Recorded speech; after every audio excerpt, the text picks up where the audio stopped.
Thank you, all 11 of you. Really cool. This talk was scheduled somewhere today, and well, I'm really grateful to be here. Actually, I think it's a great event, and from where I stand, I would just like to thank all the sponsors and all the volunteers and everybody involved here. You guys and girls are doing a fantastic job.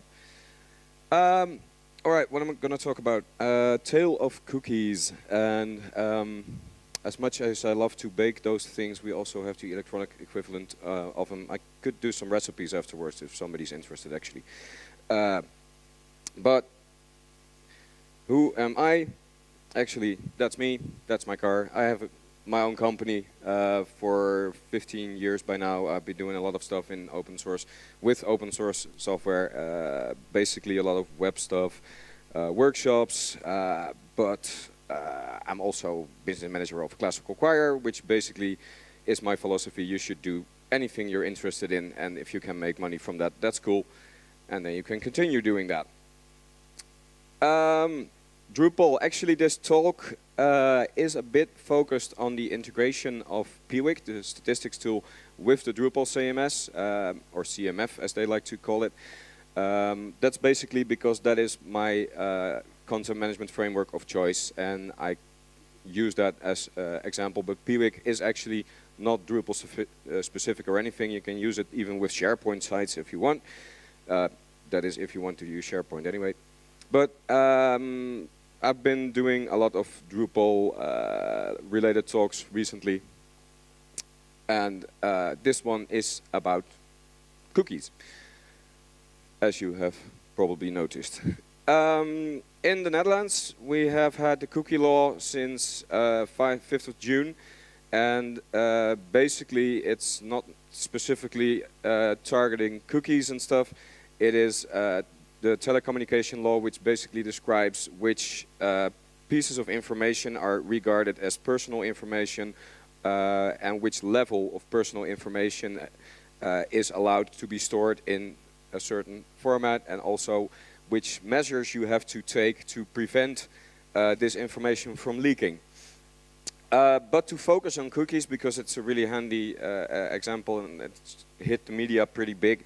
So there are, in the law right now, two types of cookies. You have functional cookies, which are, according to the law, a basic necessity. You may use these and simply inform your users and simply carry on using them. And there's the second part, there's analytics cookies. This is quite a technical challenge because most systems use one type of cookie for both ends, and that is pretty hard to split up. But the assumption in the law is that analytics cookies will contain or link to personally identifiable information, and the law actually is that as a webmaster or website owner, you are responsible for that data. So it's actually your data to work with. Functional cookies are legal as long as you inform a user, and analytics cookies you have to actually ask permission for before you can even use them. Well, that is something hardly anybody does, but that is actually the law. It became annoying, and this is also a bit annoying since my slide is being prevented by a cookie wall, which helps.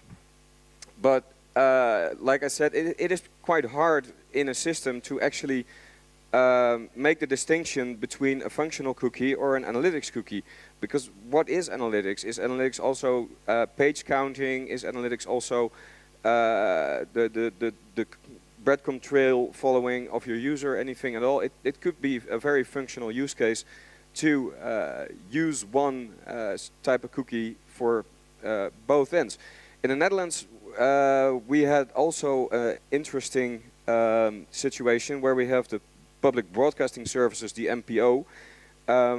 Of course, they have to comply with the law, so they have to comply with the cookie law. But also, they are required by law to give information about the actual visitors their website attracts. So here you have legislation which makes them register analytics, but the other legislation demands that they actually ask for permission before doing anything like that. Okay, they simply solved it. They put a cookie wall in front of the entire site, and you could not use the public broadcast website if you did not comply, or at least accept that. And that's yeah, the most extreme example, but you can see the difficulty between the public information providing and the fact that you should ask for permission. But basically any web shop or anybody who owned a website in the Netherlands was, if you read the law, literally almost required to do that, which became really unusable. All right, and then we've got a new concept, which is called penalties, of course, because if you have legislation, you want to have some kind of control over it, and you want to have some kind of way of enforcing it. Well, the prevention measures, you have to have a cookie policy, privacy policy, stuff like that.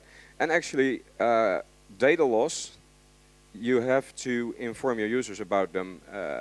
So now we have this public naming and shaming theme, which is basically the penalty. So there's no, at this time, no financial penalty if you do not comply to the law.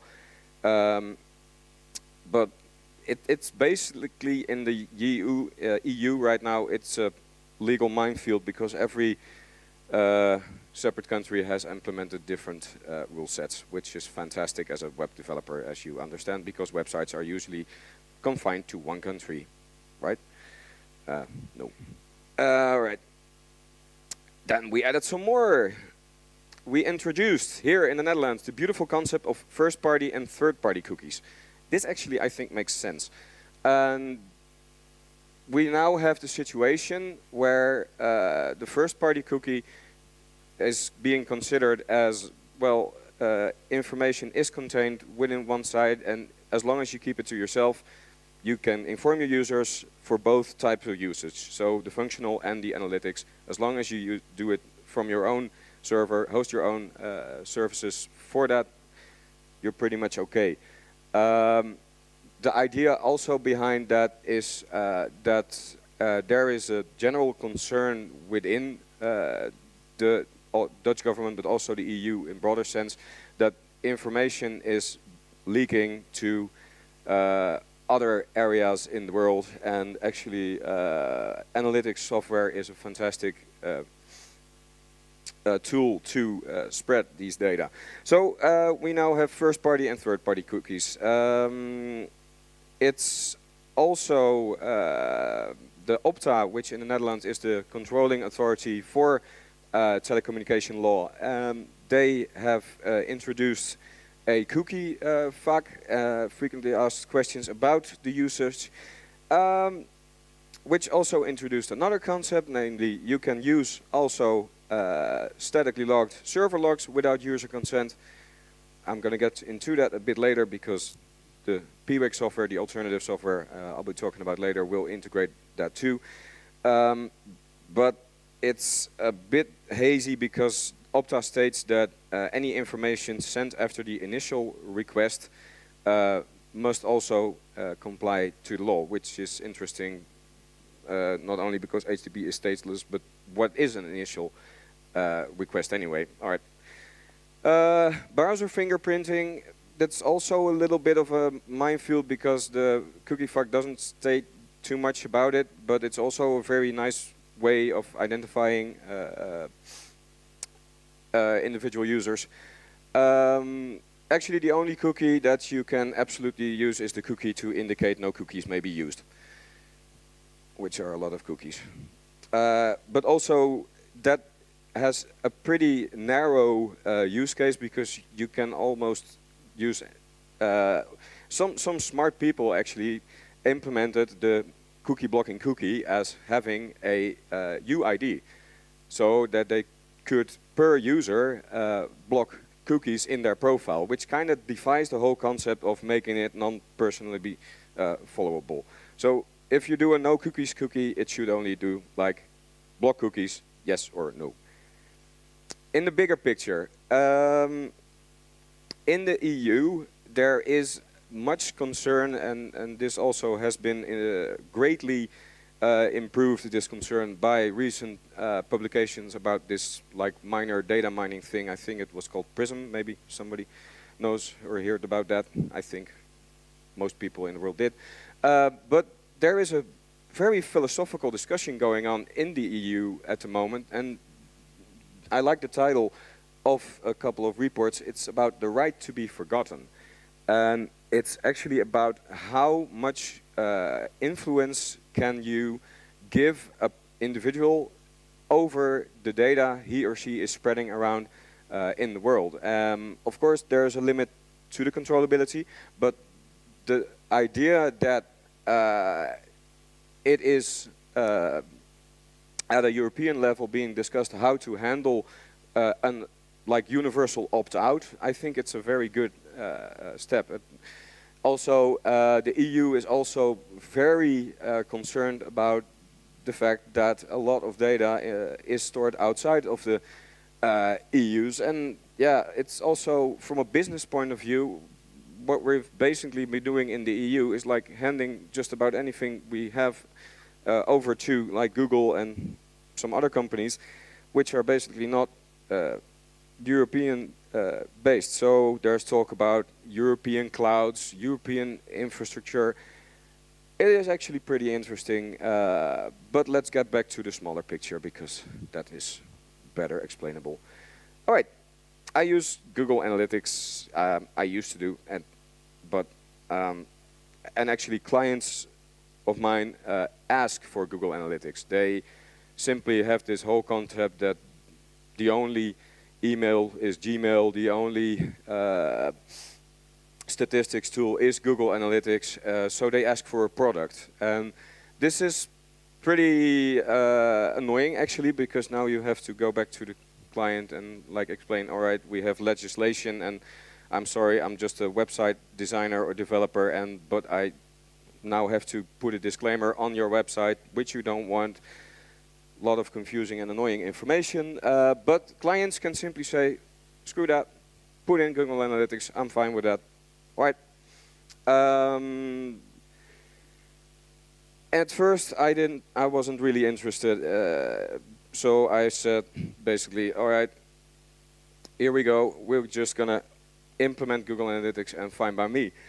Then I actually looked in the use case scenarios, because while Google Analytics is an absolutely fantastic tool, it also has limitations. And one limitation, for instance, is if you have corporate intranets running locally, you might want to restrict the amount of traffic an internally hosted intranet is using. And if you want to connect that to Google Analytics, that's kind of not helping that. So for intranets, you can pretty much use internal software, and I started researching other use cases as well. Also, because Google is pretty transparent about exit strategies, you can simply have the Google API exporting just about anything, but still, why not look at an open source perspective? What is there? All right, introducing Piwik. Actually, it's born out of the ashes of PHP. My visits, I don't know if anybody in here actually heard of that or has ever used it. It was horrendous, in my humble opinion, and they did a very nice job re-implementing it. It's built using Zen framework, all kind of normal architectural tools in the PHP world nowadays. It integrates really well with all common CMSs. It's actually really user-friendly. I will do a little demo later on, and it has a really nice concept of dragging and dropping reports. It looks also quite similar to Google Analytics for that matter, but most importantly, it stores your data on your own server. It's first party, and you can actually control it. And the best part is it's all stored in a MySQL database, so you can hook up a different kind of reporting engine like Jasper reports or something like that to generate other reports. I think it's actually quite nice. Well, AW Stats, famous tool in the web hosting business. It's the best part from Piwik is actually that it's using cookies to make unique identifiable users, while AW Stats uses IP addresses, and if you have like a corporate customer which runs in a proxy server, you basically have no idea what they're doing, and with Piwik actually you do. It does ClickPaths. It actually has all the goodies. Also with e-commerce integration, you can do campaigns. You can have custom variables added in your statistics. So, but also really cool is the fact that it actually can also parse server logs. So you can offer the opt-out to your users, and still by importing server logs, you can still have a global picture about what actually this user is doing. So it's like combining the best of Google Analytics with the hard evidence of AW Stats. It also has, it was really developed with the current legislation in mind. So from the beginning there have been options like anonymized IP addresses, automatic purging of the data, and it's actually from the start has honored the do not track option, which basically nobody uses, but it's still there, and it's nice that somebody honors it. For the site managers, it offers a lot of functionality which a user can actually configure themselves, which is nice, I can assure you, and I will show it a bit later. Are there alternatives? Yep, there are. We have like Open Web Analytics. It's also a web-based tool. It's also PHP-based. It's a bit older than Piwik, but it's not that much developed from the legislation perspective. So then you have CrawlTrack, which is a really interesting thing because it actually claims to be like whole site security and analytics platform. It claims it can prevent hacks and do stuff like that. I really don't know if I want my analytics tool to have any kind of security device. I prefer mod security for that reason actually. But okay, we have CrawlTracks, and then we have of course AW Stats, Webalizers, W3 Perl. They are all local software running on the server, and I think that probably Apollo 11 had a more intuitive interface than most of the tools here. Drupal integration, there's a module for that, of course. The integration part is really simple. You enable the module, actually that's the same for also Joomla and WordPress. So a little snippet of JavaScript is being inserted into your theme. You only have to point the module to your server implementation. So it's not harder to implement than Google Analytics or any other analytics tool. The integration with Drupal is really nice. You get reports from Piwik in your administration interface in Drupal. So your site editors have the reports from Piwik at their fingertips when they're working with the platform, which comes really in handy because if they want to do like keyword search engine keyword comparison, they don't have to leave the content management platform to get the information. They can get it directly there. You still need some module in Drupal like cookie control to inform the user or ask for permission. That's something that Piwik model does not do, but basically it does a lot. In the Drupal module, I'm not sure what's happening now. Still here? Yeah, all right. I haven't been electrocuted, so I guess it's okay. Inside Drupal, you have all the standard reports, visitors, the trends, the click paths your user is following, and you can also define actions which you want to follow for the user, like entry and exit pages, which is really useful if you have an e-commerce site, of course, because you want to see how a user gets onto your site and how the user is searching or looking in your site and what paths it's following. But I think it's about time to maybe do a little, show a little demoing here. So I'm just going to do that.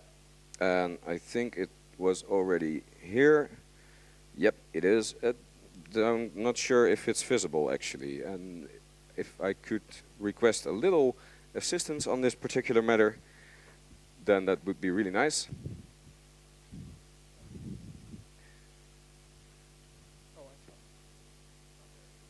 Nope.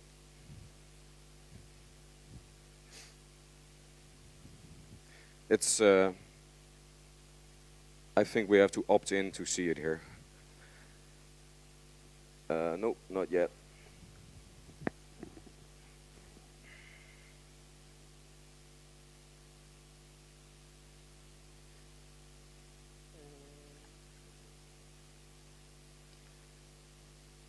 Everybody has a tablet or a laptop, maybe themselves.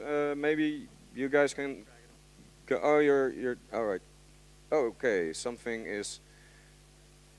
All right, which means I have to. I don't know how to do this. Okay, this is what PWIC looks like when you open the demo site, demo.pwic.org. It uses tiles to offer the different reports. Visitors map, visitor browser. What you may do now is grab a tile and drag it across the screen just to show that that basically works. The best part is that this can actually be done by the user themselves. The administrator does not have to configure anything. Users can input their own filters like time periods. They can select everything themselves, and it's pretty intuitive. It's all right. Also, it has the possibility of adding more reports here, so a user can combine his or her own dashboard and also have this dashboard emailed to them on regular basis and intervals. So this actually is pretty nifty, and as you can see, it looks pretty recognizable. Yeah, let's go back to the presentation because demo.pwic.org. Have a look at it. It's really nice. Well, let's see if we can get the presentation back. Also, the good part, another good part is that it has a lot of migration scripts. So there are automated migration tools from Google Analytics to import data into PWIC. If you use other types of statistics software, then you can, here, we're back. You can also import this data, so you don't have to lose anything. You can just get on. Ah, right, cool, thanks. Yeah, like I said, you can do log file imports. Is this something I am doing, or I hope not? I will remain really still. But actually, you should just, I think, start and try it. All right, sad that demo is not running really well, but do you have any questions, perhaps? I see a hand there, yeah?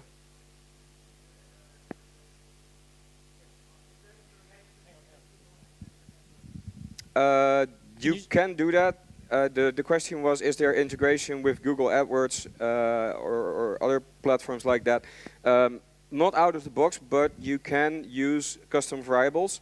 So in your campaigns, in the URLs that you are using to click from the ads to your website, you can embed variables, which will be picked up by PWIC and then shown as different reports. So yes, you can do that.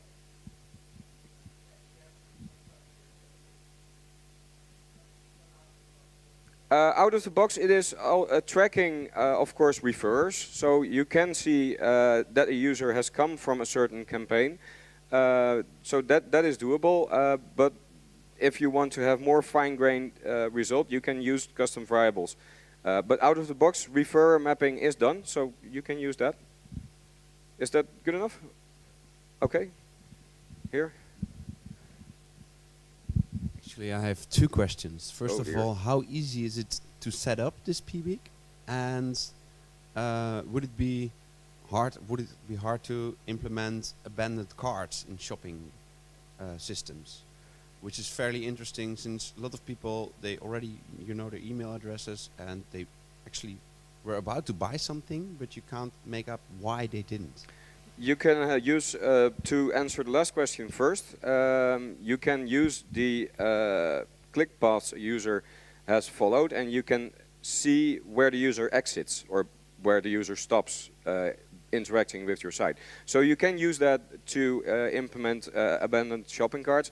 Myself, I prefer using the commerce platform itself for that, and since I use Drupal commerce mostly, I can simply make a report in Drupal commerce showing all abandoned shopping carts, and that's in views like a 10-minute exercise. But Piwik actually has that, so you can use entry and exit pages. Without Giraffe. Sorry. In commerce you can use Giraffe, which does this for you. Okay. But then you're implementing a third-party service and thus a third-party cookie. I'm not implementing anything in Drupal commerce. I'm actually using a Drupal views to simply make a report of shopping carts that have not reached the checkout status, which is more easy, and you don't have to implement a third-party solution for that.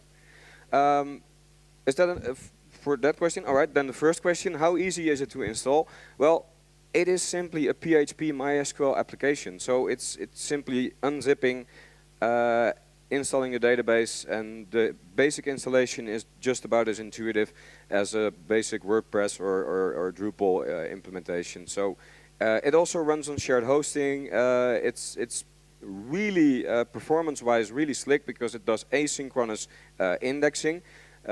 Hits are stored in a local log file, which is then parsed every couple of minutes and indexed in the database, so your user will not notice any kind of delay.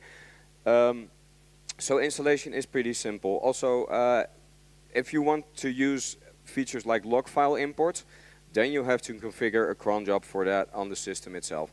But as long as you use the basic web analytics stuff, you can simply install it in your web root, install the MySQL database, and it runs beautifully. All right. Any other questions? Over there. Coming.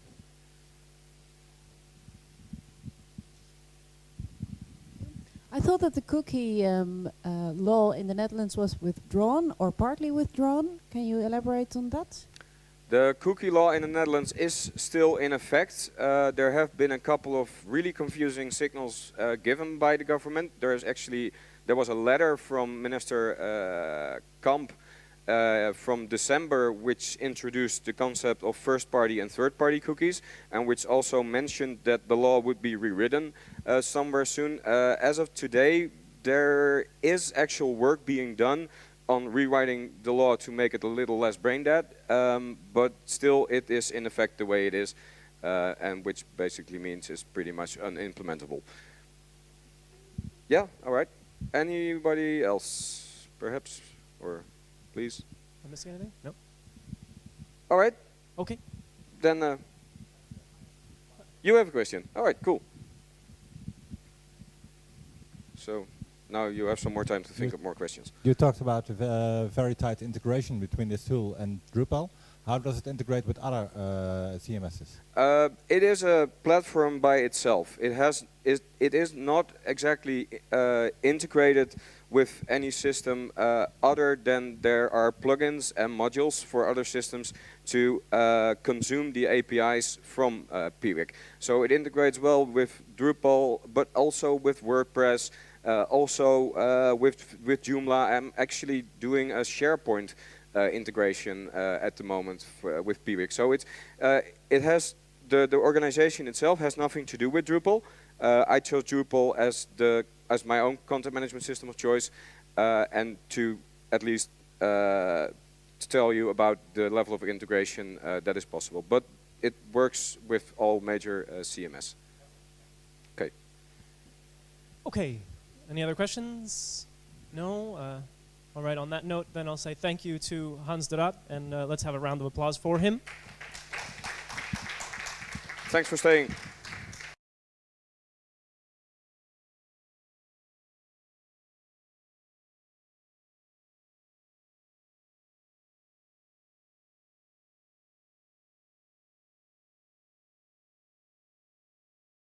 That's my car. I have my own company for 15 years by now. I've been doing a lot of stuff in open source with open source software, basically a lot of web stuff, workshops, but I'm also business manager of a classical choir, which basically is my philosophy. You should do anything you're interested in, and if you can make money from that, that's cool, and then you can continue doing that.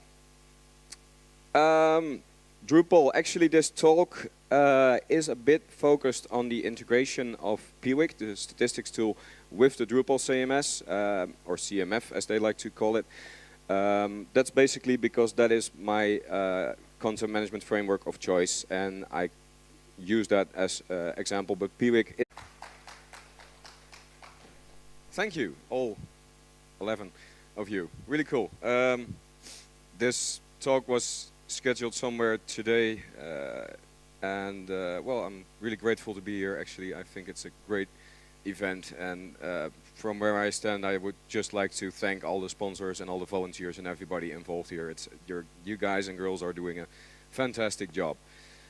All right, what am I going to talk about?